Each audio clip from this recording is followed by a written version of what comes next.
एक बड़ी खबर का रुख करेंगे। ऑर्डिनेंस फैक्ट्री केस में एटीएस का action. Kanpur ISI agent case में एक और गिरफ्तारी की गई है। यूपी एटीएस ने विकास को गिरफ्तार किया। विकास भी आईएसआई को खुफिया जानकारी भेज रहा था।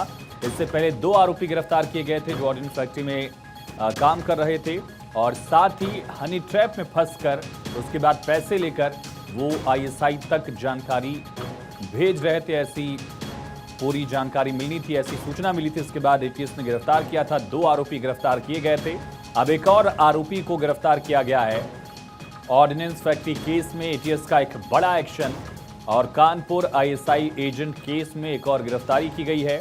यूपी एटीएस ने विकास को गिरफ्तार किया। इससे पहले आगरा फिरोजाबाद से भी इसके लिंक आए थे और अब एक और गिरफ्तारी जो है वो की गई है। ऑर्डिनेंस फैक्ट्री केस में एक और action, Kanpur ISI agent case में एक और गिरफ्तारी।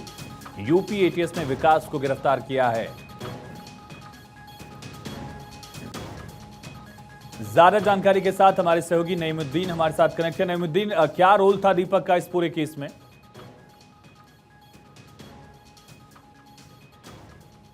अब तक आवाज पहुंच रही मेरी?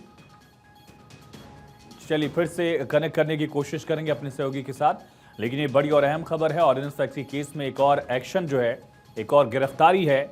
ये दीपक नाम के इस आरोपी की हुई है। यूपी एटीएस ने दरअसल विकास को गिरफ्तार किया है। विकास आईएसआई को खुफिया जानकारी भेज रहा था और इस पूरे मामले में विकास को गिरफ्तार कर लिया गया। ऑर्डिनेंस फैक्ट्री केस में एटीएस का ये एक्शन, 2 और गिरफ्तारियां हो चुकी हैं। उन आरोपियों से पूछताछ हुई और उन्हीं के निशानदेही पर अब विकास को भी गिरफ्तार किया गया है। आईएसआई को विकास खुफिया जानकारी भेज रहा था। इस वक्त की बड़ी और अहम खबर, आईएसआई एजेंट केस में एक और गिरफ्तारी। यूपी एटीएस ने विकास को गिरफ्तार किया। 2 गिरफ्तारियां इससे पहले हुई थी। हनी ट्रैप और पैसे के लेन देन दोनों एंगल जुड़े थे इसमें और ये बताया जा रहा था कि इस पूरे मामले में कुछ और गिरफ्तारियां हो सकती हैं। एक और गिरफ्तारी हुई।